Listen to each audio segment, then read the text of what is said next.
नहमदुहु व नुसल्ली अला रसूलिहिल करीम अम्मा बाद फ़ाऊज़ु बिल्लाहि मिनश शैतानिर रजीम बिस्मिल्लाहिर रहमानिर रहीम। रोज़े के बुनियादी तौर पर तो जो मक़ासद हैं और जो उसके फ़वाइद हैं वो रूहानी फ़वाइद हैं,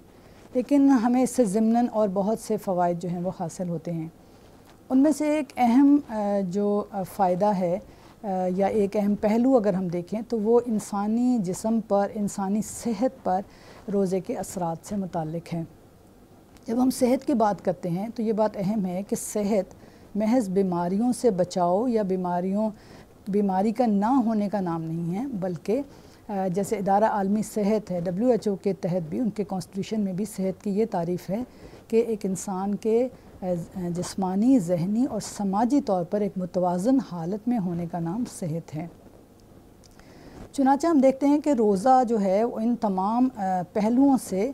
इंसान पर बहुत मस्बत असरात जो है वो मुरतब करता है। अगर हम जिस्मानी तौर पर देखते हैं तो रोज़ा रखने से इंसान जब एक ख़ास मौके तक उसके जिस्म को खाने पीने से एक वक्फ़ा मिलता है, जैसे हमें कहा गया कि सफ़ेद सुबह के नवादार होने से लेकर और गुरूब आफ्ताब होने तक हम कुछ खा पी नहीं सकते, तो इस वक्फ़े से जिस्म के पूरे निज़ाम जो हैं, तमाम जो निज़ाम हैं उनको एक सुकून मिल जाता है और उनके अंदर एक इत्मीनान पैदा होता है। और उसमें अगर हम देखें तो सबसे पहले निज़ाम हज़म को ही देख लें तो निज़ाम हज़म पर बहुत मस्बत असर पड़ता है, क्योंकि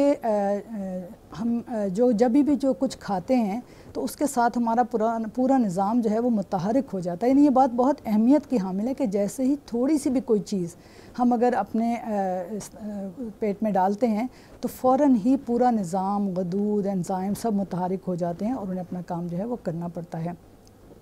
तो जब हम एक वक्फ़े के साथ खाते हैं तो निज़ाम हज़म जो है उसको भी इत्मीनान मिलता है और उसके साथ ये है कि जिस्म में जो हमारा 8 घंटे होते हैं पहले, उसके साथ ही हमारी जो फ़ैट है जिस्म में, चर्बी जो है वो घुलना शुरू हो जाती है और इसके साथ ही कोलेस्ट्रॉल भी कम होता है और जो नालियाँ हैं ब्लड की उसके अंदर भी से चर्बी जो है वो पिघलनी शुरू हो जाती है। तो चुनांचे अगर हम सहरी और इफ्तारी में बहुत ज़्यादा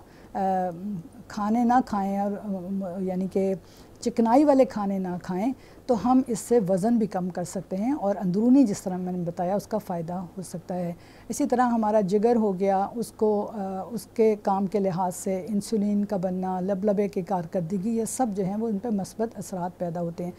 गुर्दों का काम हमारे जिस्म में से फाजिल मादों को ख़ारिज करके और उनको यानी उसको प्रोसेस करके निकालना होता है और ये काम पानी की मौजूदगी में होता है। तो रमज़ान में चूँकि कम पानी अवेलेबल होता है तो लेकिन गुर्दे फिर भी अपना काम करते रहते हैं, तो यूँ उन्हें एक एमरजेंसी वाली सिचुएशन में भी अपना काम करने का मौका मिलता है। तो ज़िंदगी में कभी गुर्दों के ऊपर मुश्किल आती है तो वो इस तरह से भी सर्वाइव जो है वो करते हैं और अपना काम जो है वो कर लेते हैं। इसी तरह दिमाग और शरियानों को और भी आराम मिलता है। फिर आंतों में की बहुत सारी जो बीमारियां हैं, उनकी सोजिश है और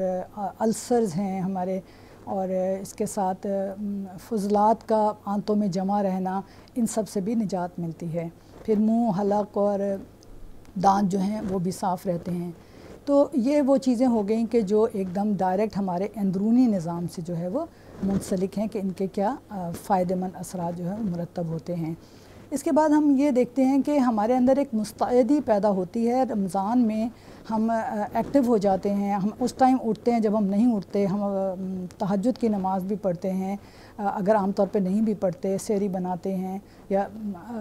उसके लिए जद्दोजहद करते हैं। अगर यानी कि नहीं भी बनानी, ख़वातीन हैं, मर्द हैं, वो भी उस टाइम उठते हैं और फिर नमाज़ पढ़ते हैं। नमाज के बाद कुरान है, एक रूटीन के अंदर इंसान जो है वो सेट हो जाता है और जब नवाफिल की कसरत करता है और तरावी पढ़ता है तो उसके अंदर एक औक़ात की तंज़ीम पैदा होती है, तक़सीम भी करता है, तंज़ीम भी करता है और इससे हमारे पट्ठों को और हमारे हड्डियों को भी जो है वो फ़ायदा मिलता है। उनके अंदर एक फ़्लेक्सिबिलिटी जो है वो पैदा होती है और जब लंबे सजदे करता है इंसान तो जिस्म से खून जो है वो उसकी गर्दिश दिमाग में ज़्यादा होती है। तो इसके अलावा फिर हम देखें तो हमारे जो क़ल्बी सेहत की हमने बात की थी, यानी ज़हनी सेहत की बात की थी, तो उसमें भी आता है कि इंसान जैसा रोज़े का हम देखते हैं कि बहुत सारी चीज़ें हमें सिखाता है। जहनी सेहत क्या है कि इंसान बहुत सारी चीज़ों से परेशान होता है, इंसान कोई गुनाह कर लेता है, इंसान किसी की ग़ीबत कर लेता है, किसी के बारे में बदगुमानी करता है, किसी को बुरे अल्फाज बोल देता है और बाद में उसके अंदर एक पशमानी सी होती है और ये चीज़ उसको सुकून नहीं लेने देती। तो रोज़ा जब हमें इन चीज़ों से रोकता है कि रोज़ा कहता है कि ग़ीबत, हमें कहा गया कि ग़ीबत ना करो, ग़ीबत से रोज़ा एक ढाल है और ग़ीबत से उसमें शगाफ पड़ जाता है। इसी तरह बताया गया कि जो झूठ बोल के भी रोज़ा रख के भी झूठ बोलना ना छोड़े, अल्लाह ताला को उसके भूखा प्यासा रहने की कोई हाजत नहीं। तो जब एक इंसान इन तमाम चीज़ों से बचता है जो कि रोज़े के अहकाम हैं, तो फिर क्या होता है कि उसके जहन को यकसुई मिलती है, सुकून मिलती है, उसके अंदर एक हमदर्दी का भी एहसास पैदा होता है, उसके अंदर एक शुक्रगुजारी का एहसास पैदा होता है। सारा दिन जब वो नहीं खाता और रोज़े के वक्त खाता है, जैसे हदीस मुबारक में आता है कि रोज़ेदार के लिए 2 फ़रहतें हैं, एक रोज़ा इफ्तार करने के वक्त और अपने अल्लाह से जब मुलाकात होगी उसकी, तो उस वक्त की जो शुक्रगुजारी है उसको इंसान को एहसास होता है कि अल्लाह का शुक्र, अल्लाह ने हमें कितनी नेमतें दी हैं और आम हालात में ये सब कुछ खाते हैं पीते हैं और हमें इनका इतना एहसास भी नहीं होता। और फिर अल्लाह से जो उम्मीद के मिलने की जो है एक उम्मीद और अल्लाह के आगे सुरखरू होने की उम्मीद और जन्नत के हसूल की उम्मीद, ये सारी चीज़ें जो हैं ये भी उसके अंदर एक मस्बत उसके जहन के ऊपर असरात मुरतब करती हैं। और अल्लाह ताला ने ये फरमाया कुरान में कि अल्लाह बिज़िक्रिल्लाहि तत्मइनुल क़ुलूब, जब वो ज़्यादा से ज़्यादा अल्लाह का ज़िक्र करता है कौली और अमली और फ़ेली, तो उसको एक सुकून उसके दिल को जो है मैसर होता है। इसके साथ अगर हम समाजी सेहत को देखते हैं, समाजी सेहत का क्या मतलब है कि इंसान माशरे के अंदर जब मूव करता है, चाहे अपनी फैमिली हो, फैमिली से लेकर बाहर के दायरे हों, तो वो उनके साथ एक अच्छे ताल्लुकात रखे। क्योंकि इंसान अगर किसी के साथ लड़ाई झगड़ा रखता है, उससे अच्छी तरह ही नहीं बोलता, बुग़्ज़ रखता है, तो नेचुरली एक खिंचाव पैदा होता है ताल्लुकात के अंदर, एक कशमकश पैदा होती है। तो इंसान जब ये सारे रोज़े के जो अहकाम हैं उसे बताए गए हैं वो उन पर अमल करता है, तो ये चीज़ें उससे दूर होती हैं। उसको एक मौका मिलता है कि वो अपने अंदर नफ्स के अंदर एक ऐसी चीज़ पैदा करे, एक सलाहियत पैदा करे कि वो बेहतर मामलात को निपटा सके। कहा गया कि एक फ़र्ज़ का सवाब 70 फ़र्ज़ों के बराबर हो जाता है और एक नफिल का सवाब फ़र्ज़ के बराबर हो जाता है। तो इंसान अपने वालिदैन के हवाले से, ज़ौजैन के, औलाद के, बहन भाई और उसके बाद अपने अहबाब हो गए और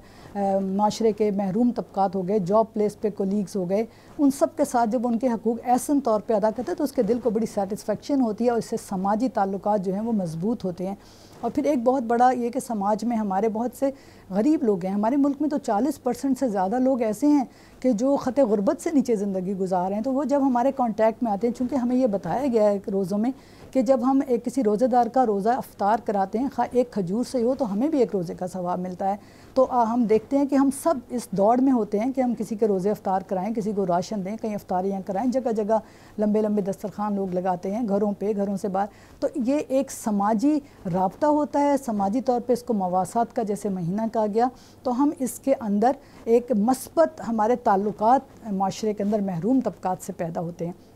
और अगर हम इसके ऊपर कायम रहें, जैसे कि एक ट्रेनिंग का महीना है, तो फिर ये ताल्लुकात जो पैदा होंगे ये हमें आगे भी चलते रहेंगे। हमें यतीमों का ख्याल रहेगा, हमें बेवाओं का ख्याल रहेगा, हमें माजूर अफराद याद रहेंगे हर वक्त। और हमने देखा है कि दुनिया में बड़े बड़े फिलंथ्रोपिस्ट होते हैं, जब वो क्यों उन्हें ये काम कर रहे होते हैं, वो कहते हैं हमें इससे बहुत जहनी सुकून मिलता है, हमने बहुत कमाया, बहुत ऐशो इशरत में रहे और बहुत अमीर कबीर लोग हैं, लेकिन जब हम माजूरों के लिए हमने कुछ किया, उनके लिए फ़ंड दिए, फ़ंड रेजिंग की, तो हमारे दिल को एक सुकून मैसर आया। तो ये सारी चीज़ें जो हैं ये इसके अंदर मौजूद हैं। फिर इसका एक हम ये देखें कि इससे हम फ़ायदा कैसे उठा सकते हैं कि हम इन चीज़ों में एक तो ये करें कि जब हम रोज़ा खोलें तो हम उसके बाद ना भूल जाएं कि हमें इन सारी चीज़ों को जिनसे हमें फ़ायदा हुआ उसको हमें भुला देना है, बल्कि हम ना बहुत ज़्यादा चीज़ें खाएं, उसको ये मुतनव्वि ग़िज़ा खाने का मौका ना बनाएं। और इसके अंदर लेकिन अलबत्ता ये ख्याल ज़रूर रखें कि हमने अपने घर वालों को और उनको सिर्फ़ फ़ाका कशी पे मजबूर नहीं करना, बल्कि उनको ग़िज़ाई ज़रूरियात भी मुहैया करनी है। जो हमारे फूड ग्रुप्स हैं 5 जो हैं 2 तरह से तकसीम होते हैं, लेकिन अगर हम देखें carbohydrates, protein, vitamins, fat and water, तो ये सारी एक बैलेंस उनको देनी है ताकि ये ना हो कि जो हैं वो उनके अंदर एक ऐसी कमज़ोरी पैदा हो जाए कि रोज़ा रखने के बाद वो बिस्तर से ना उठ सकें या डल फीलिंग हो, पढ़ाई ना पढ़ सकें बच्चे, या हम अपने दफ्तरों में काम ना कर सकें। तो इन तमाम का भी हमने ख्याल रखना है। रोज़ा रखते ही जैसे इंसान को एक शुगर लेवल अपना वो करने की ज़रूरत होती है, तो शरबत पीना या कोई मीठी चीज़ खाना, जैसे खजूर बताई गई, तो इंसान को फ़ौरी जो ताकत ज़रूरत होती है वो मिल जाती है। तो इंशाअल्लाह अगर हम रोज़े का जैसे मकसद है, जैसे हमें बताया गया कि इसराफ़ से बचें और अपने एक तरीके से सारा जो है वो अपना उसके ज़ाहिरी और उसके बातनी जो हमें बताए गए उसके रोज़ों के असूल पर चलें, ना मुँह से कुछ खाएं और ना ज़ुबान से और दिल से ऐसे गलत बातिल काम, बातिल कलाम और बातिल जो हैं वो करें। तो फिर ये होगा कि इंशाअल्लाह हमारे जिस्म पर, हमारे जहन पर और हमारी रूह और हमारे समाज पे इसके बहुत मस्बत असरात जो है मुरतब होंगे। व आखिर दावाना अनिल हम्दुलिल्लाहि रब्बिल आलमीन।